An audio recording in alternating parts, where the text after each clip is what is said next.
නූතන විද්‍යාවට තාක්ෂණයට අභියෝගයක් වූ කෛලාශ කන්දේ අභිරහස පිළිබඳවයි අද අපි කතා කරන්න සූදානම් වෙන්නේ. එවරස් කන්ද ලෝකයේ උසම කන්ද වශයෙන් මීටර් 8000ක ආසන්න උස ප්‍රමාණයක් දකිද්දී කෛලාශ කන්ද මීටර් 6718ක ප්‍රමාණයකින් උසකින් සමන්විත වෙනවා. එවරස් කන්ද මේ වෙද්දී 7000ක විතර ප්‍රමාණයක් තරණය කළත් කෛලාශ කන්ද තරණය කරන්න හම්බෙන්නේ එක්කෙනෙක්ට විතරයි. ඉතින් මෙන්න මේ කෛලාශ කන්ද හා බැඳුණු අභිරහස පිළිබඳ අපි කතා කරමු. අතීතයේ කෛලාශ කන්ද ටිබෙට් රටට අයිති වුණත් වර්තමානයේදී චීනය විසින් ටිබෙටේ අල්ලා ගැනීමත් එක්ක වර්තමානයේ මේ කෛලාශ කන්ද භූමි ප්‍රදේශය අයත් වෙන්නේ චීන රාජ්‍යයට තමයි අයිතිව තිබෙන්නේ. ශ්‍රීව දෙවියන්ගේ වාසභවන පාර්වතී දේවියත් සමග ශ්‍රීව දෙවියන් වාසභවන කරගත් බව එක් කතාවක් ශ්‍රීව ආගමේ පිළිගැනීමක් තියෙද්දී හින්දුන් දැඩි ලෙස මේ කෛලාශ පර්වතය වන්දනාමාන කරනවා. ඒ වගේම තමයි මහායාන බුදුදහමේ පංචදයානී බුදුවරුන්ගේ වාසභවන් ලෙසත් ඒ අතර බුදුවරුන් වැඩ සිටින වාසභවන් ලෙසත් අපේ මහායාන බෞද්ධයන් පිළිගන්න අවස්ථාවක් වශයෙන් පෙන්වා දෙන්න පුළුවන්. තවත් පසකින් ජෛනාගමේ ප්‍රධාන කෛවල්‍ය නාණය ලැබූ පිරිස් විසින් තමන්ගේ වාසභවන් කරගත් බවටත් කෛලාශ කන්ද අපිට පෙන්වා දෙන්න පුළුවන්. මේ ආගමික පසුබිම හැරුණකොට වෙනත් බොහෝ ආගමිකයන් විසින් මේ කෛලාශ කන්ද වර්තමානයේ වන්දනාමාන කරන බවක් අපිට පෙන්වා දෙන්න පුළුවන්. එවරස් කන්ද හා ගත්තහම යෙටි කියන සත්වයෙක් පිළිබඳ කතාබහක් තිබුණා. නමුත් කෛලාශ කන්ද පිළිබඳ කතාබහ කිරීමේදී ඊට හාත්පසින්ම වෙනස් ඇත්තටම දකින්න පුළුවන් දේවල් අద్භූත සිදුවීම් ගණනාවකින් සමන්විත ප්‍රදේශයක් අපටත් අදටත් මේ ප්‍රදේශයේ මේ කියන කාරණාවන් අපිට දකින්න පුළුවන්. ප්‍රධානම සාධකය තමයි කෛලාශ කන්ද තරණය කර එකම ජාතිකයා වෙන ටිබෙට් මෙලාරේපා කියන ජාතිකයා. ඔහු කියන ඔහු ඉහළට නගිද්දී කන්ද ඇතුළින් අద్භූත සිදුවීම් ගණනාවක් සහ විවිධ ශබ්දයන් ඒ වගේම තමයි මේ කෛලාශ කන්දට ගියපු කිසිම කෙනෙක් නැවත පැමිණෙන්නේ නැහැ කියන මතයක් ඉදිරිපත් වෙලා තිබුණා. ඒ වගේම තමයි කෛලාශ කන්ද තරණය කරන පිරිස් වේගෙන් වයසට යන බවක් අපිට පෙන්වා දෙන්න පුළුවන්. ඉතින් නූතන විද්‍යාව තුලින් මේ සඳහා තාමත් පැහැදිලි කිරීමක් සිද්ධ කරලා නැහැ. විශ්ව කේන්ද්‍ර මධ්‍යස්ථානයේ ලෙස සියලුම විශ්ව ශක්තියින් එකතු වෙන තැන ලෙසත් ලෝකයේ හරි මැද ලෙසත් තමයි කෛලාශ කන්ද සලකන්න ඇතැම් පිරිස් සලකන්නේ. මෙම ස්ථානයට යද්දී වේගයෙන් නියපොතු වර්ධනය වෙනවා, කෙස් වර්ධනය වෙනවා වගේම තමයි වසර ගණනාවකින් වයසට යන බවක් පුතේ මේ අවස්ථාව අපිට පෙන්වා දෙන්න පුළුවන් කෛලාශ පර්වතයේ සිදුවීම් එකිනෙකට පෙළගස්වද්දී.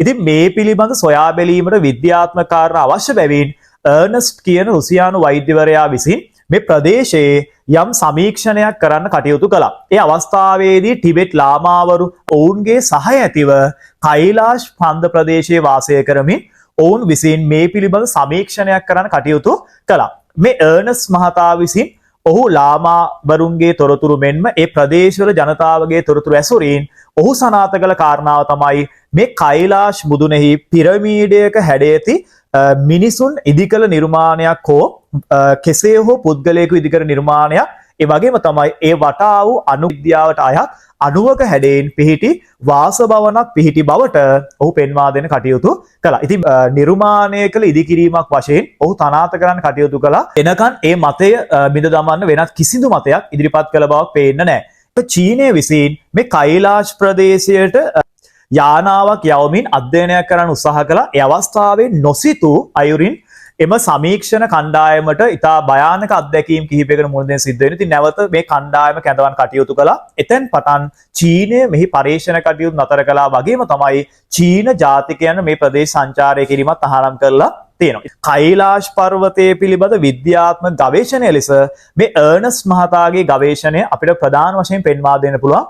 ඔහු එය සම්බන්ධ කරමින් රචනා කළ ග්‍රන්ථයක්. මේ ග්‍රන්ථය හා අර්නස්ට් මහතා මේ කාරණාව ඉදිරිපත් කළේ විද්‍යාත්මක පැතිකඩ පෙන්වා දෙන. ඒ වගේම තමයි අපි කතා බහ කරනවා මේ කෛලාශ කන්ද ප්‍රදේශයේ දෙපස පිහිටි විල් දෙකක් දකින්න පුළුවන්. එක විලක වතුර තිබුණත් විලේ ජලය නිස්කලංක බවක් ගන්න තියෙනවා. ඉතින් ඇතැම් ශ්‍රීව ආගමිකයින් විවිධ ආගමික විශ්වාස දරන පිරිස් පිළිගන්නේ කැළඹිලි සහිත ප්‍රදේශයේ අසුරයින්ගේ ලෝකයේ මාර්ගය ලෙසත් ඒ වගේම තමයි නිහඬ තිබෙන ජලය කැළඹීමක් නොතිබෙන ජලය තිබෙන ප්‍රදේශයේ දිව්‍යලෝකී මාර්ගය ලෙසත් හඳුන්වන්න කටයුතු කරනවා. ඒ විශ්වාසයන් අනුව ඔවුන් හඳුන්වා දෙනවා සම්බල්ලා කියන දිව්‍ය ලෝකය මේ කෛලාශ පර්වතය ආසන්නයේ පිහිටා තිබෙන බම්බල්ලා කියන දිව්‍ය ලෝකයට යන මාර්ගය ලෙසත් කෛලාශ පර්වතය පෙන්වා දෙන්න පුළුවන්. ආගමික මතිමතාන්තර තුලින් මේ විද්‍යාත්මක පැතිකඩ ඇසුරින් ගත් කලී තවමත් තාක්ෂණය තුලින්වත් මේ කෛලාශ කන්දේ අභිරහස විසඳන්න බැරි වෙලා තියෙනවා. ඒ වගේම තමයි කෛලාශ කන්ද සමීපයේ රාවණා රජු භාවනායෝගී වැඩ සිටි බවත් අන්තරීක්ෂ ශක්තිය ලබා ගැනීම සඳහා නිතර කෛලාශ පර්වත සමීපයේ වාසය කළ බවත් අවනාරත්තුමා කටයුතු කළ බවත් ජනප්‍රවාද කිහිපයක් අපිට දකින්න පුළුවන්. මේ හා බැඳුණු කෛලාශ පර්වතය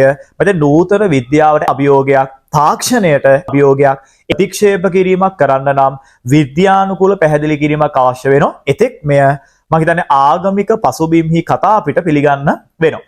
විල් දෙකේ අවස්ථාව ගනිද්දී එක් විලක් නිහඬව තිබෙන විල අපේ බෞද්ධ ජාතක කතාවන්හි තිබෙන මානස විල කියලා සමහරෙක් ඇතමෙක් හඳුන්වන්න කටයුතු කරනවා. ඉතින් මේ තමයි කෛලාශ කන්ද පිළිබඳ අද දවස දක්වා අපිට එකතු කරගන්න පුළුවන් තොරතුරු දත්තයන් බවට පත් වෙන්නේ. තවදුරටත් අවසාන වශයෙන් කෛලාශ කඳු පන්තිය පිළිබඳ කතා කරද්දී මෙද ශබ්දයන් ඒ වගේ තමයි මේ ප්‍රදේශයේ විවිධ අద్భుත හඬවල් මේවා දිගින් දිගටම නිරන්තරයෙන් ඇසෙන්නට ලැබෙන. ඉතින් අද නිගමනයකට එන්න කිසිදු විද්‍යාඥයෙකුට හෝ කිසිදු තාක්ෂණික ශිල්පියෙකුට හැකියාවක් ලැබෙන්නේ නැහැ. ඕකේම අවධානය දිනාගත්ත කන්දක් වශයෙන් අපිට කෛලාශ කන්ද එසේත් නැත්නම් ශ්‍රීව දෙවියන්ගේ වාසභවන එසේත් නැත්නම් මහායානිකයින්ගේ වෛරෝචන බුදුන්ගේ වාසභවන නැත්නම් සම්බල්ලා දිව්‍ය ලෝකයේ මාර්ගය ලෙසත් අපිට මේ කෛලාශ පර්වතය අතරක් පිළිගන්න සිදු වෙනවා. කෛලාශ කන්දෙන් තියෙන හොඳම නිගමනය තමයි සියලුම දේ විද්‍යාව තාක්ෂණයට ලඝු කරන්න බෑ. ඉතින් මේ වගේ අපිට ගත්තාම ශාස්ත්‍රීය සංස්කෘතික ආගමික ඒ වගේම තමයි මේ වගේ විවිධ ශක්තියින් සහිත ප්‍රදේශයන් අපි ලෝකේ අඳුර ගන්න පුළුවන්. මෙවැනි බොහෝ දෑ ඉදිරියටත් අපි කතා කරන්න සූදානම් වෙමු. එසේනම් අපි කෛලාශ පර්වතයේ අභිරහසින් අදට සමුගමු.